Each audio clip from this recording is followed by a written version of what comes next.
तो आपने अशोकन को देखा, इस सैनिक को देखा। ये भारतीय सेना का सैनिक है। ये अखिला का पिता है। अखिला 24 साल की लड़की है जिसे अखिला से हादिया बना दिया गया। और इस व्यक्ति को देखकर आपको क्या लगता है, इसके पास कितना पैसा होगा? ये सुप्रीम कोर्ट में केस लड़ना क्या अफोर्ड कर सकता है? और दूसरी पार्टी ने यानी पीएफआई ने जिन वकीलों को इस आदमी के सामने खड़ा किया वो हैं कपिल सिब्बल, इंदिरा जयसिंह और दुष्यंत दवे। इतने देश के बड़े बड़े हैवीवेट वकील। इस आदमी के जीतने का चांस था ही नहीं और ये सुप्रीम कोर्ट में केस हार गया। ये अखिला को हादिया बनने से नहीं रोक पाया। ये एक लाचार पिता है। और इस पिता ने यह भी बताया कि पीएफआई ने पूरे केरल में ऐलान कर दिया था कि वो अखिला को लेकर जाएंगे, कोई रोक नहीं सकता। और उन्होंने 92 लाख रुपए लीगल केस इसको लड़ने के लिए खर्च कर दिए। अब आप खुद सोचिए, आप सब, इस सैनिक की जो बेटी है उसके निकाह को करवाने के लिए पीएफआई जैसी संस्था 92 लाख रुपए खर्च करने के लिए क्यों तैयार हो गई? ये एक बहुत बड़ा सवाल है। हादिया के पिता के अलावा आज हमने केरल की कुछ और ऐसी हिंदू लड़कियों से भी बात की जिनका जबरदस्ती धर्म परिवर्तन कराया गया।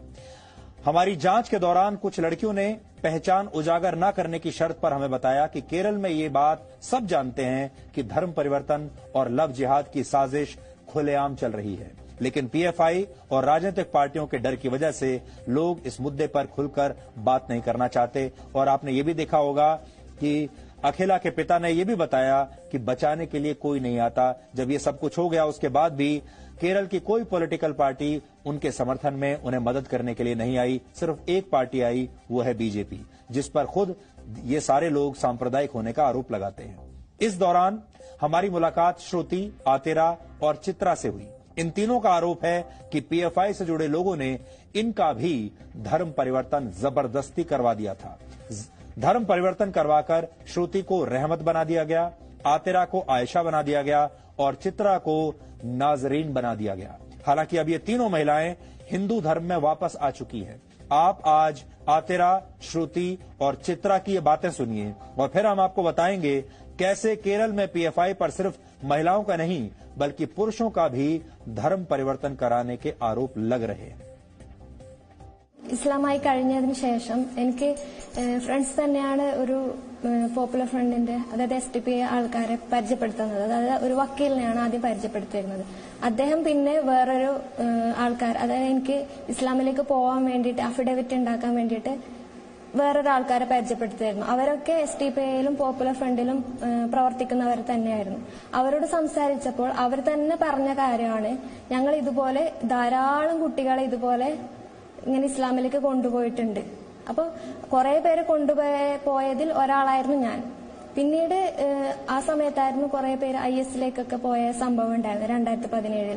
അപ്പോ കുറെ കേസും ഇതൊക്കെ ആവുമെന്ന് പറഞ്ഞപ്പോ എന്നോട് അവർ നിർദ്ദേശിച്ച ഒരു കാര്യം, വിവാഹം കഴിച്ചിട്ട് പോകണമെന്ന്. അത് ഹാദിയയുടെ വിഷയത്തിൽ സംഭവിച്ചതുപോലെ എന്നോട് പറഞ്ഞു, ഒരു നല്ലൊരാളെ കാണിച്ചു തന്നാൽ ഒരാൾ കല്യാണം കഴിച്ചിട്ട് പോകുന്നതായിരിക്കും നല്ലതെന്ന് അവർ സജസ്റ്റ് ചെയ്തു.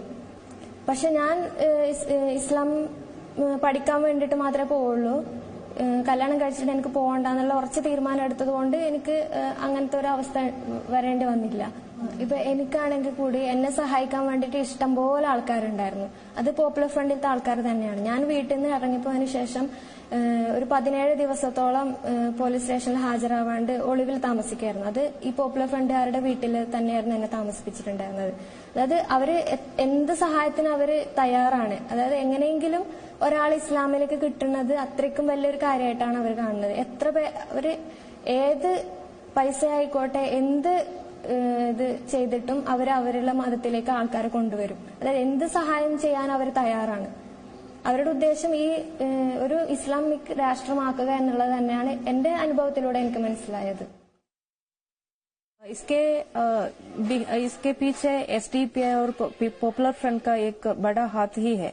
वो तो थोड़ी साल पहले SDPI के सैनाबा करके एक लेडी है, उसका एक कोबरा इन्वेस्टिगेशन हुई थी ना, उस वक्त किसी चैनल के लोग ने इन्वेस्टिगेशन किए थे. उस वक्त वो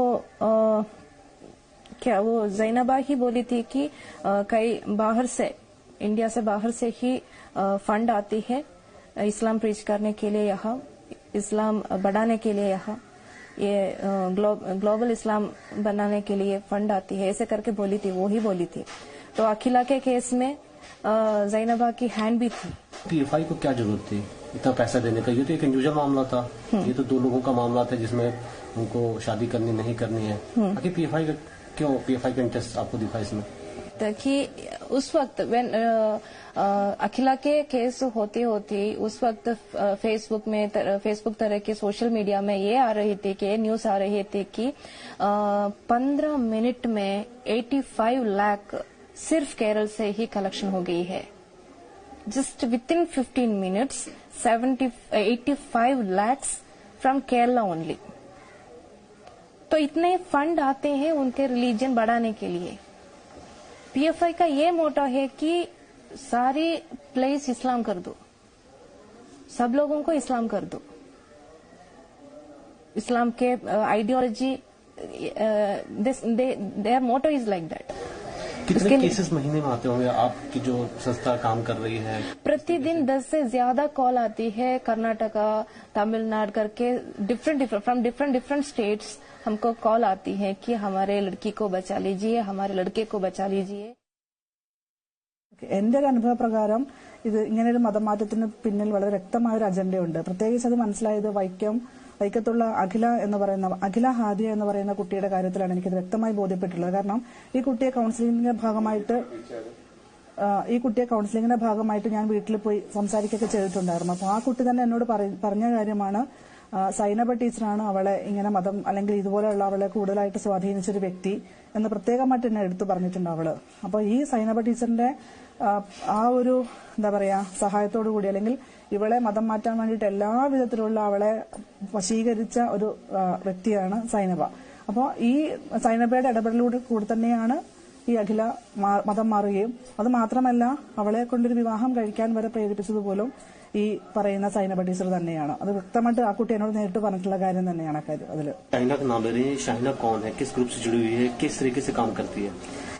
സൈനബ ടീച്ചർ എന്ന് പറയുന്നത് പോപ്പുലർ ഫ്രണ്ടിന്റെ തന്നെ വനിതാ വിഭാഗത്തിന്റെ അതൊരു ദബാ സ്ക്വാഡ് എന്ന് പറയുന്നത് അതിന്റെ നേതാവാണ്, വനിതാ നേതാവാണ് സൈനബ, മുഖ്യ നേതാവാണ്. അവരുടെ കീഴിലാണ് ഇതുപോലെയുള്ള മതം മാറ്റം കൂടുതലായിട്ട് സംഭവിക്കുന്നത്. केरल में ही हमारी मुलाकात सुकेश नाम के एक और व्यक्ति से हुई। सुकेश का भी जबरदस्ती धर्म परिवर्तन करा दिया गया था। आप सुकेश का बयान भी आज सुन सकते हैं ताकि आपको समझ में आ जाए कैसे देश के कुछ कट्टर इस्लामिक संगठनों को ये सब करने के लिए राजनीतिक पार्टियों से पूरा समर्थन मिलता है। ये लोग मेरे साथ आके ये लोग बोलते इस्लाम आपकी धर्म अच्छा नहीं, लेकिन ये आपका भगवान को पूजा करते सही भगवान नहीं है, सही भगवान अल्लाह है, आप हमारा धर्म के आएगा, ऐसे बोल के एक लोग को मीट करके ऐसा ब्रेन वॉश करते हैं।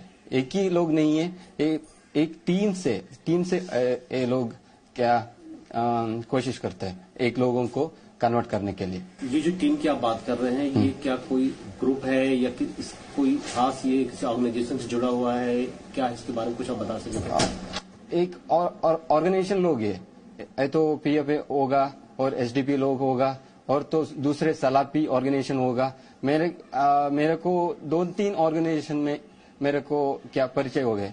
ये लोग ऐसे एक लोग क्या करते हैं अभी क्या बात करता है इस्लाम यही है, इस्लाम के लिए हम कोशिश करेगा, सारे वर्ल्ड को इस्लाम बनेगा।